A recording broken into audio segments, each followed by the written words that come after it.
Today, when I'm reading stuff, and I know Ben is the same way, like if I even hear somebody say the word like anti-racism, I'm probably ignoring every other thing you have to say. If you utter the word like colonial anything, I'm probably going to say you probably don't have anything good to say. Yeah, a lot of it is just taken way too far. But you know what I will blame on some of this is I will blame conservatives for some of this. Because I think one issue that happens, and I think Ben might even agree with me here too, is I think there's two huge problems that have happened in the United States, I think broadly speaking, is that one, we become more different than we ever have been. And two, we become more similar than we ever have been. And when I say this, what I mean is that like we're splitting off into these groups, and then these groups are enforcing this insane homogeneity between these two separate groups. And I think one of these schisms has been conservatives' reluctancy to participate in things related to higher education. So for a long time, conservatives are saying like, oh, the educational institutions are against us. Rush Limbaugh talks about how evil the colleges are and blah, blah, blah. And then what happens is conservatives are less and less willing to engage in them. So then you get this scenario or this environment where everybody that's engaged in academia on the administrative side are fucking insane. they're like even more so to, and I also want to draw a distinction between like the administrators and the faculty, because oftentimes when you're reading story after story after story of like all of these insane admins that are pushing further and further left, usually the faculty is fighting against it. A lot of the tenured professors, a lot of people in their departments are saying like, hold on, well, we actually don't agree with this. But I feel like because conservatives for so long have demonized these institutions rather than like critically evaluated them and tried to like have like honest critique and engagement, that they've just like completely broken off. And when you only have a bunch of lefties or righties together, all they'll do is they'll veer off like even more into their insane directions. I feel like that's a big problem that we run into in the country, to where conservatives have totally broken off some conversations, broken away from where they won't participate in them anymore. And then the people that you have left just run as far to the left as possible. Well, certainly when you look at certain institutions, I think that one of the things that people on both sides of the aisle are constantly looking at is, has the institution suffered such capture that there is just no capacity to fix it? And when you talk about the universities, I'm not going to blame conservatives for the failure of the universities, because they haven't been present in major positions at universities since effectively the late 1960s. And you can go read Shelby Steele's work on this, where he talks about how, he's now a conservative Black person. He was a liberal Black person at the time. He was actually quite a radical Black activist at the time in the 60s. And he talks about walking into the office of liberal administrators who are largely on his side with regard to civil rights, and being a radical, him claiming that the systems of the university were inherently broken, were inherently wrong, unfixable. And he talks about this, it's a very evocative episode where he's talking about how he's smoking. And as he's smoking, the ash is growing more and more, and the ash falls down on this very expensive carpet. And the president of the university, who's listening to him rant and rave, Shelby Steele says, I thought he was going to say something about this. I mean, I was wrecking like $1,000 carpet in his office, being a jackass. And instead, I could see him wilt inside. I could see him collapse. He didn't have the institutional credibility or the intellect or sort of the spiritual strength to just say, listen, I agree with you on some of these things, but you're acting like a jackass. And what you see in the late 1960s and early 1970s is, in fact, the collapse of these institutions, to the point where by the time I was going to college, there was this radical disproportion between conservatives and liberals. And the problem is that when it comes to a system like the universities, basically you have to separate the universities off into two separate categories. One is STEM, where the universities are still pretty damn good. American universities, when it comes to STEM, are still leading universities in the world. Harvard's main creations these days are coming from actual hard science fields. Then you have the liberal arts field, in which you basically have a self-perpetuating elite, because that's actually how dissertations work.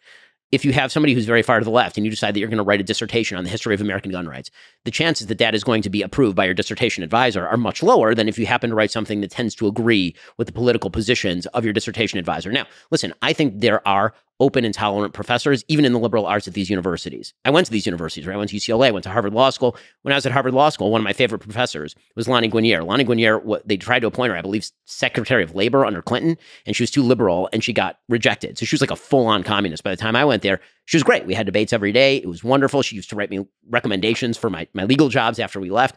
Randall Kennedy, I don't agree with him very much.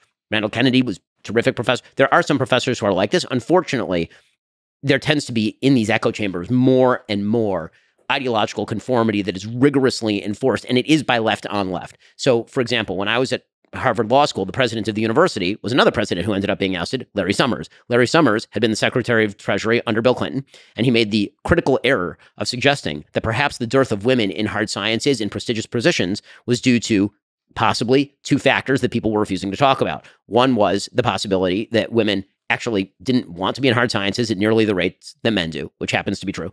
And two was the distribution of STEM IQ, right? Which is something that you certainly were not allowed to talk about. The idea that the men's bell curve when it comes to IQ, particularly on STEM subjects, tends to be shallower than the women's bell curve. So when you get to the very end of the bell curve, what you tend to see is a lot of really dumb guys and a lot of really smart guys. And so when you're talking about the top universities, maybe that has something to do with the disproportion. And he's trying to explain that to say that our systems are not discriminating. If we end up with more men than women, maybe more men are applying and more men are qualified. That's quite. He was ousted for that by a left-wing faculty and general alum network at Harvard University. So there's a lot to blame conservatives for surrendering the playing field. I totally agree that conservatives should not have surrendered the playing field in some institutions. Colleges were surrendered a lot earlier than 20 years ago. They were surrendered in the late 1960s, early 1970s. Yeah, so I think that a couple things. So one of the big issues that I have with kind of like this, I don't know if we call it era of Trumpism or populism, is this total disregard for institutions and this disconnect from participation in the system. So it's one of the big things that I fight with progressives about, who cares because they're all 20 years old, they don't vote anyway. But it's another thing that I notice with a lot of people that are Trump voters, Trump fans or whatever, is this idea where we say this institution is irrevocably destroyed. It's irredeemable. It can't be saved. Nothing that we do can fix it. And I think that what that leads people to doing is, one, they disconnect further. And then two, there's a general hopelessness when it comes to how society is like ran or structured, such that you fall into that populist brain rot of the only person that can save me is Donald Trump. I can't trust literally anything. And I think that when you start driving people into that direction, all it does is it further amplifies all the problems that you're complaining about. So that's one of the reasons why when we talk about like conservative participation, I want there to be more conservatives that are trying to participate in academia, but I feel like the leading thought or the leading speaking out against it is basically saying it's a waste of time. It's completely lost. So I think that the alternative to that is that you are seeing on the right a growth of, for example, alternative universities. Saying, yeah, but this is the worst thing. No, I don't think so at all. I think competition is a great way of incentivizing some change on behalf of universities that may have forgotten that there's an entire other side of the aisle in the United States. No shot. I don't think even you think that. So first of all, let me make clear. Go. I think the entire educational system at the upper levels, if you're not in STEM, is a complete scam. I think it's a complete waste of money. I think it's a complete waste of time. And I think that it's all it is a formalized, very expensive sorting mechanism for people of IQ. That's all it is. People take an SAT, you go to a good school, you take 4 years of bullshit. I know, I did it at UCLA. And then we analyze based on your degree where you should go to law school. I could have gone directly from high school to law school with maybe 1 year of training and then done 1 year of law school and been done. Okay, the reality is that this is a giant scam. And this, again, is a bipartisan problem, but it's just a generalized problem. We have, you want to talk about things that hurt the lower classes in the United States? The bleeding of degrees up is so wild and crazy. There's so many jobs in the United States that should not require a college degree that we now require a college degree to do, because there was this weird idea that came over Americans where they mistook correlation for causation. They would say, oh, look, people who go to college are making more money than people who don't go to college. Therefore, everyone should go to college. Well, maybe the reason is because people who are going to college were better qualified for particular jobs because on average, not all the time, but on average, a lot of those people were smarter and making more money because of that. And so all you've done is you've now created these additional layers of stratification. So a person who used to be able to get a job with a college degree now has to have a postdoc degree in order to go get that degree. A person who used to be able to just graduate high school, now it's de facto, you got to go to JUCO and then you got to go to college, or nobody's even going to look at your resume. It's really, really terrible for people who can't afford all of that. It's led to this massive increase in educational cost that is inexplicable other than this particular sort of bleed up. And by the way, federal subsidies for higher education. Again, one of my problems with federal subsidies for higher education, I'd love for everyone to be able to go to college if qualified to do so and if it is productive. But one of the things I did when I went to law school is I took loans because a bank said I was going to get my money back if I got a law degree from Harvard. But you know when you're not going to get your money back? If you're a bank, you're not going to lend to some dude who wants to major in, art theory, because is that a good bet? There's no collateral, right? If I give a loan for a house, I can go repossess the house. How do I repossess your garbage college degree from UCLA? There's no way to do that. So, this is the broader conversation about education in general. I think the educational system is cruising for a bruising. And I think all that's necessary for it to completely collapse on the non-STEM side where you actually learn things is for people who employ to simply say, give me your SAT score and I will hire you for an apprenticeship directly out of high school. That it would cut out so much of the middleman. But as far as the general point that you're making about institutions, I may disagree on the education and how far it's gone. In general, I agree with you. So it's in general, I agree. And I get to use my favorite longest word in the English language here. I would consider myself in many cases an anti-disestablishmentarianist. Nice. Right? You see, I like to drop that. That's it, because if you're an establishmentarian, that means you like the disestablishmentarianism. Right. So I'm an anti. So can you say that word, Dustin? That's the one we all learned growing up. Anti-disestablishmentarianism is there the longest word in the dictionary. And so he is also. But and then some kid in your group would say, "What about supercalifragilistic?" And then you're, what about pneumo ultramicroscopic? Or the science terms. Yeah, exactly. Or what about the 7,000 letter thing that's from part of biochemistry? I got my education in the Soviet Union, so we just did math. We didn't learn any of this. That's why you're a useful person. Soviet Union math was that 1 + 1, how to make that equal 3. We know long words, and he streams on the internet, and I talk for a living. So anyway, but the point is that I don't disagree that there is a general populist tendency on all sides of the aisle to look at the institutions and then throw them overboard. I think that some of that is earned by people who are in positions of power at institutions who have completely undermined the faith and credibility of those institutions. I think that you have to examine institution by institutions which ones are salvageable and which ones are not. So I'm not a full anti-disestablishmentarianism. I'd be partially in that camp. There are certain institutions like higher education in the liberal arts that I think we may be better off without. And then there are certain institutions like, say, participation in American government, where when people talk about we need a revolution, I'm like, no, we don't. That's not a thing. We need an evolution. We need change. We can use the system. And but I think you have to you have to look at it industry by industry, just institution by institution. On that position on institutions, do you think Biden or Trump would side with you more? As far as the institutions, I think the institutions in the United States at the governmental level are robust. I think the social institutions are failing. Yeah, but I'm just curious on your general view of institutions. Do you think Biden or Trump would side with you more on how you view them?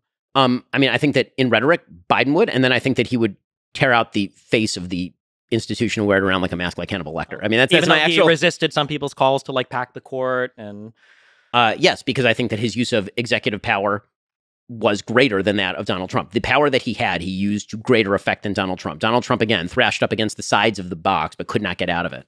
Okay. For just on a real quick, because on that answer went a lot farther than the initial question. Yeah. But just on the real quick thing, the reason why my main problem that I feel like we have today in society is people are getting into their own bubbles. The idea of having conservative schools and liberal schools seems like the saddest thing in the world to me. I would want conservatives and liberals going to school together, because I think these people need to interact with each other more, if for no other reason than to see that the other person is not an actual monstrous, horrible entity that wants to destroy the country. Listen, I think a classically liberal idea for many schools would not be a bad thing. I think it would be a good thing. I just wonder if that's salvageable. And if it's not salvageable, then the answer to that is to actually create alternative institutions. I feel like the biggest issue that we have is people they sort into these different phantom worlds, to where even if you live in the same city, there are totally different worlds that exist between liberals and conservatives. And I feel like one of the big barriers to people understanding the other side sometimes is just a little bit of information or a little bit of firsthand experience. So in terms of information, I'm sure you saw, I don't know if this is a full-on study, but they were talking about how some huge percentage of students would change their mind on From the River to the Sea when you told them what From the River to the Sea what the river meant, was and what the sea was. Yeah. Or when you said what does a one-state solution mean? A lot of them such that the numbers went from 70% to 30% in terms of support would fall. And it wasn't because you were doing a radical redefining their whole ideology. You were just giving them a little bit more information. And then something that I've seen on a first-hand level is when I go and speak or do debates at universities, sometimes I'm in very, very, very conservative areas. Some of my fans are trans. Having a trans person show up and talk to conservatives for a little bit, not in a speech, but just in a bar or a setting, a lot of them walk away thinking oh, not every trans person is this insane lunatic from Twitter that is an actual crazy person. And then for some of my fans, when they hang out with conservatives, oh, these guys are actually pretty friendly. I thought they would have all been homophobic, racist, transphobic, and evil, but they're not. They're just normal people. I feel like we need more of that mixing. I totally agree with that, certainly. Yeah, and I feel like on our social media platforms, on our algorithms, in our schools, I feel like we're sorting harder and harder and harder, and any type of rhetoric that encourages the sorting is really bad and damaging. We need to continue to mix up. And there's other things I wanted to talk about, but Lex is opening his mouth. Destiny the Uniter. Wow. All right. Biden. We not like Trump.